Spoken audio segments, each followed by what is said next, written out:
thought about how checks are made? Many people do not realize the work that takes place in a local bank. For the past 3 years, I have had the pleasure of working in one of the local banks in my hometown. My duties consist of answering the phone, letting people in the vault to open their safety deposit boxes, and printing customer personal and business checks. The duty that I enjoy the most is printing customers' checks. Printing these checks is not easily done as one would seem to think though. There are many different steps that go into making our customers' checks. These checks have to be printed, cut, bound, and cut again, and boxed up. The equipment needed to print the check is the software that is installed on the computer, the printer, the binding machine, and the cutter. Now I am going to show you a demonstration of how this process works. Once a customer places its order, it hands me a voided check, which I get the account number off of. Then I go to my computer and I hit search. Then I hit the personal box for checks. And then I click in the account number box to enter the account number. Then I enter the account number. And then their screen pulls up with their name, the check number that the checks are supposed to start with, and their information. If there's any changes needed, I change them and then I apply them where needed. And then I check the printer, check tray 1 and tray 2. Tray 2 is the preferred color they are wanting, and tray 1 is for the personal deposit slips. So I check tray 2. Their color is in here that they prefer. So the checks are now ready to print.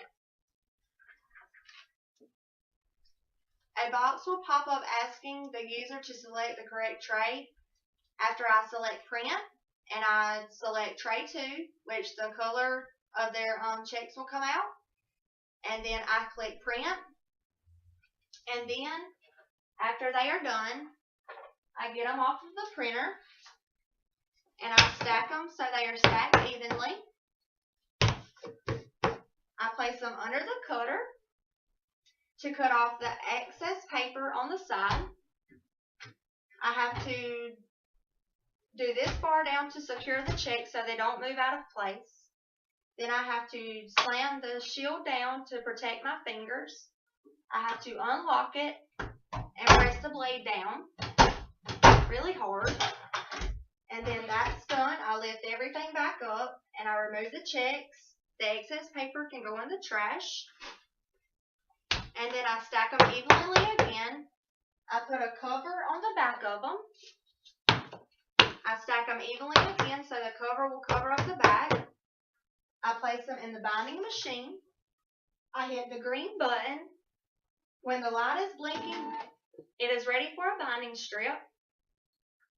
I place a binding strip in the binding strip position. I enter it into the machine, and I let the binding machine do its work. It takes a couple of seconds, and then it's done.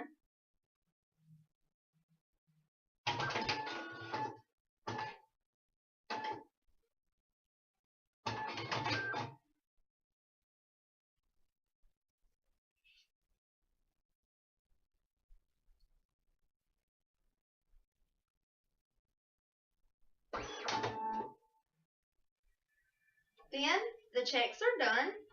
I place them under the cutter. I do the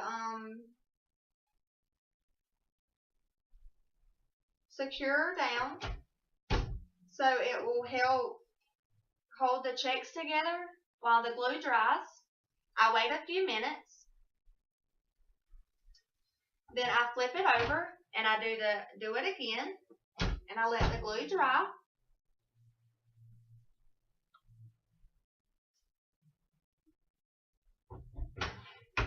And now the checks are ready to cut into individual books. I place the bottom of the checks into the cutter all the way back to the back. I lift this down again to hold them in place. I lift the shield down, I unlock it, and I cut it. I repeat this two more times, and then the checks are individually cut in books.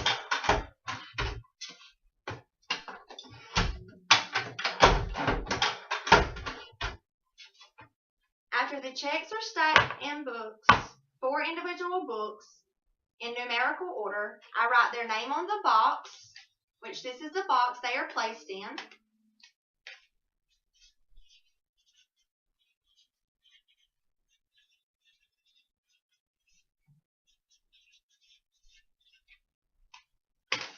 Then I set the checks down into the box. I place a cover and a register. And then I place the top on the box. And the checks are ready to go in the store closet, which is back here, in alphabetical order.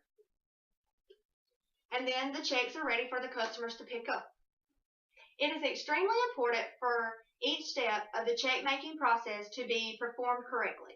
Before working at the bank, I had no idea that making checks would have so many steps. Maybe the next time that you write a check, you will remember the important steps that went into making them.